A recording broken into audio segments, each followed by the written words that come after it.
도널드 트럼프 미국 대통령이 대국민 성명을 발표했습니다. 이란이 어제 이라크 미군 기지를 미사일로 보복 공격했는데 미군 사상자는 없다고 밝혔습니다. 그러면서 군사적인 반격 대신에 이란에 대한 추가 경제 제재에 나설 것이라고 말했습니다. 중동 전문가인 이원삼 선문대 국제관계학과 교수 자리에 함께했습니다.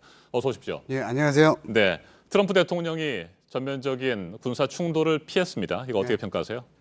이것은 뭐 미국이나 이란이나 전면전으로 갈 경우는 상당한 부담이 있거든요. 그러니까 이것을 피하기 위해서 미리 조정을 좀 한 것 같습니다. 그러니까 미국이 슐레이마니를 공격해서 피살시킨 다음에 중동 산유 국가 중에서 이 카타르하고 트럼프 대통령이 통화를 했거든요. 네. 그 후 이제 카타르의 외무장관이 이란을 방문했었고요. 그런데 이제 왜 카타르냐면 카타르가 걸프 산유국 중에서 이란과 가장 밀접하게 가깝습니다. 네. 그러니까 아마 이제 그런 제스처를 좀 취한 것 같고, 그다음에 이란도 보복 공격을 하자마자 외무장관이 우리는 전쟁을 원하지 않는다. 이것은 단순히 그냥 방어 차원에서 했을 뿐이다라고 하는 성명을 발견했거든요. 그러니까 이것은 이제 서로들 뭐를 피하기 위한 정면 충돌을 피하기 위한 그런 제스처로 보입니다. 네, 보복과 추가 보복이 이어질 경우에 미국으로서도 뭐 큰 도움이 안 된다. 이런 평가들이 나왔을까요? 미국 내에서? 미국에서 지금 트럼프 대통령은 전임 대통령을 비판을 할 때 중동에 쓸데없이 개입을 해서 많은 인적 피해와 물적 피해를 가져왔다. 네. 그래서 나는 이 중동에서 발을 빼겠다. 그리고 이제 에너지 자원은 이제 미국이 이제 자립할 정도로 충분히 이제 확보가 됐다. 이제 뭐 그런 것을 하고 자기의 치적을 내세우고 있거든요.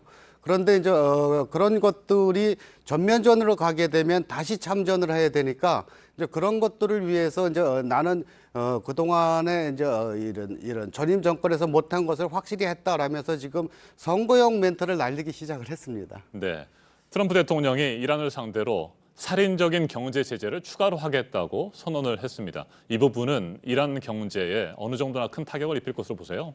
이미 이란의 제재를 79년서부터 하고 있었습니다. 네. 그러니까 물론 그 중간중간에는 이제 점점 강도가 더 세지고 막 이랬지만, 그러니까 이미 이란은 많은 뭐 내성을 가지고 있습니다. 그런데도 불구하고 지금 이란의 경제가 굉장히 안 좋거든요. 그래서 이제 이 사건이 일어나기 얼마 전까지도 이란의 서민층들이 대규모 시위가 반정부 시위가 있었습니다. 그래서 이제 이란은 이것을 진압하는데 굉장히 많은 사상자가 났거든요. 그래서 이제 이란 정부에서도 굉장히 심각하게 바라보고 있었는데, 근데 이런 것들이 이제 이번 사건으로 인해서 여론이 확 돌아가는 그런 결과를 가져왔기 때문에, 그러니까 이란도 이제 계속 이건 뭐 잠깐일 것이고 이것을 이제 계속적으로 타개해 나가려면 어떤 식으로든지 간에 EU, 특히 이제 미국과의 관계 개선이 있어야지만 경제가 좀 호전될 수 있을 겁니다. 네. 앞에서도 말씀을 하셨습니다만 이란으로서도 미국과의 뭐 전면 군사적인 충돌을 피한 것은 뭐 다행일 것 같고요. 예. 그런데 살인적인 경제 제재가 계속된다고 한다면 얼마나 버틸 수 있습니까? 이란으로서는 말이죠. 지금 이란은 석유를 생산하고 있는 네. 나라이긴 하거든요. 그러니까 이것을 지금 이 중국에 대량으로 많이 팔고 있습니다. 그러니까 중국이 경제적인 어떤 교류를 계속한다면은 뭐 미국이 제재를 해도 어느 정도까지는 버틸 수 있습니다. 네. 이란 국민들은 어떻게 생각할까요? 뭐 이 정도 선에서 보복이 마무리된다고 한다면 말이죠.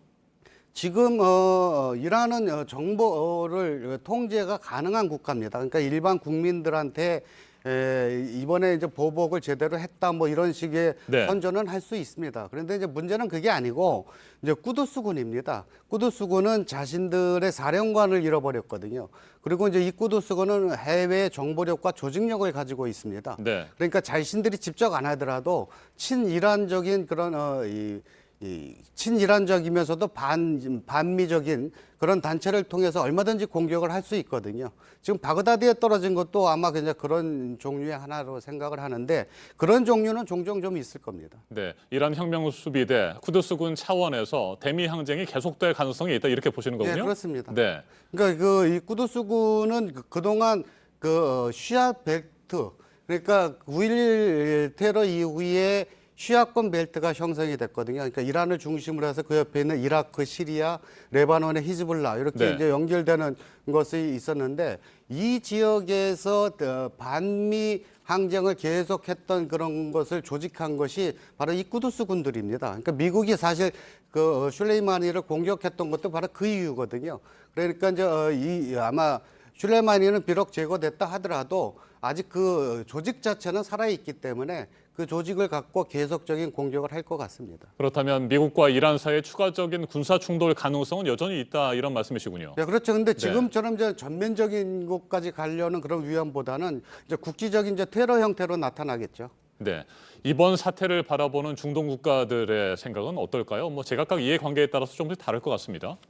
중동 국가들도 이번 사태를 굉장히 심각하게 네. 보고 있었습니다. 그러니까 만약 전면적인 전쟁으로 가면 자기네 나라들에 미치는 영향도 상당히 크거든요. 그래서 그 슐레이마니를 제거했을 때만 해도 그 웬만한 그 이 아랍 국가에서는 여기에 대해서 뭐 찬성이다 반대다 하는 그런 성명조차를 나오지가 않고 있었거든요. 네. 그러다가 더군다나 이제 이 미국의 동조를 하는 나라들은 이란이 공격을 하겠다 하면서 예를 들은 것이 UAE의 두바이입니다. 그럼 이스라엘은 워낙 적대적인 관계니까 뭐 그렇다 치더라도 그런 식으로 이 아랍 국가들을 칠 수도 있다라고 경고를 했기 때문에 굉장히 좀 심각하게 받아들이고 있는데 다행히 이제 전면적인 확전은 이제 피해갔고 국지적인 것은 그동안 뭐 계속적으로 있었으니까 이제 거기에 대한 대비를 하려고 하겠죠. 네, 이란이 추가 공격을 한다고 한다면 이스라엘도 주요 타겟이 될 것이다. 뭐 이렇게 얘기들을 하지 않았습니까? 예.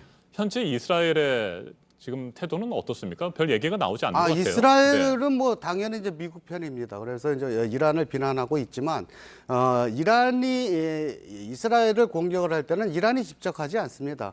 그러니까 레바논 남부에 있는 히즈볼라가 바로 이란에서 지원을 받고 있는 쉬아파 무장 단체거든요. 그리고 그동안 이스라엘과 싸운 것은 바로 레바논 정부가 아니고 네. 바로 이 히즈볼라입니다. 그러니까 이 히즈볼라를 통해서 얼마든지 공격이 가능합니다. 네, 핵 합의에서 사실상 탈퇴하기로 이란이 며칠 전에 선언을 하지 않았습니까? 실제로 뭐 구체적인 핵무기 재개발을 위해서 그런 단계들을 밟아갈까요? 이제 서서히 조금씩은 이제 제스처는 취할 겁니다. 네. 그러면서 미국이 안 하면 EU 너희들이라도 이제 우리들에 대한 경제 교류를 계속 해야 된다라고 하면서 EU한테 계속 압박을 가하겠죠. 그래서 이제 미국을 좀 움직여 달라 한번 이제 이런 식의 제스처는 계속 취할 겁니다. 네, 트럼프 대통령도 비핵화 협상을 다시 추진하겠다는 뜻을 밝힌 상태이기 때문에 뭐 핵 합의로 다시 양국이 돌아올 가능성도 있다고 봐야 되겠군요. 쉽지는 않겠지만 말이죠. 쉽지는 않겠지만 뭐 많은 시간이 걸릴 겁니다. 알겠습니다. 여기까지 듣겠습니다. 이원삼 선문대 국제관계학과 교수였습니다. 말씀 잘 들었습니다. 고맙습니다.